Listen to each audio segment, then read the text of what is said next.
Nous avons vu précédemment les différents types d'échanges qui interviennent à l'échelle locale des composants d'enveloppe. Intéressons-nous maintenant aux échanges thermiques à l'échelle plus globale des ambiances d'un bâtiment.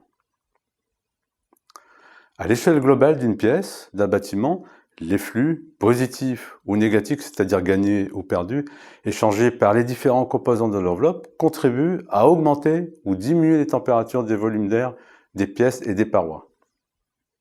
L'augmentation de la température correspond alors à un stockage de chaleur ou un déstockage de chaleur en cas de diminution. Comme nous l'avons vu, la grandeur physique qui caractérise ce phénomène est la chaleur massique du matériau que l'on exprime en joules par kilogramme par Kelvin. Dans un bâtiment, on préfère utiliser la chaleur volumique en joules par mètre cube par Kelvin. Pour déterminer l'évolution des échanges, la quantité de chaleur stockée et le champ de température associé, on applique la loi de conservation de l'énergie. Si on s'intéresse au bilan d'une pièce d'un bâtiment, ce bilan doit s'équilibrer. La somme des flux échangés par les murs, par les baies, par la ventilation, les flux échangés liés aux apports internes, tout ça doit s'équilibrer par un stockage ou un déstockage de chaleur. Si l'ensemble des flux reçus est excédentaire, la température va monter et une partie de l'énergie va être stockée dans les murs, les baies et les volumes d'air. Et inversement, si les flux d'énergie sont négatifs. Il faut comprendre que sur un plan physique, le stockage de l'énergie vient s'opposer à la montée des températures lorsque le bâtiment reçoit un excédent de flux venant du soleil, de l'augmentation de la température extérieure.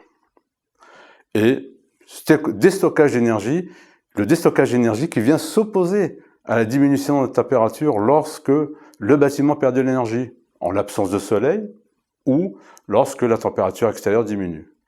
C'est ce qu'on appelle l'effet d'inertie thermique.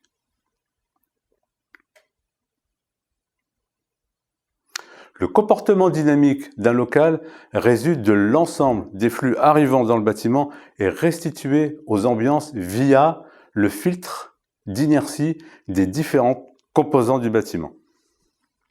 Si on observe l'évolution simulée de la température instantanée de l'air heure par heure d'un local composé de maçonnerie lourde, par exemple en béton, et le même local en structure bois, sur une séquence climatique tropicale humide, on note des comportements d'inertie très différents.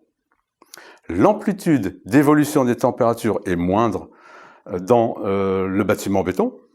Le décalage d'occurrence des maxima et des minima de température est plus élevé en maçonnerie béton.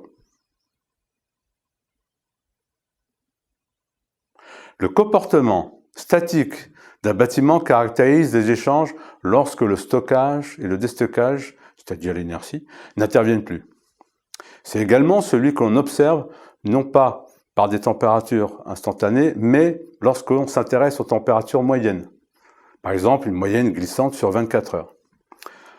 Il ressort alors un écart moyen de température entre l'intérieur et l'extérieur. C'est ce qu'on appelle la surchauffe moyenne, qui caractérise non pas le comportement dynamique, mais plutôt son comportement statique. Cet écart moyen de température est l'indicateur le plus important à maîtriser en climat tropical humide. En effet, il sanctionne la qualité de conception bioclimatique d'un bâtiment sur les paramètres statiques, c'est-à-dire tous les paramètres sauf ceux concernant le stockage d'énergie. Plus cet écart est réduit, mieux la conception est réussie. Nous allons approfondir cette notion très importante dans la prochaine séquence.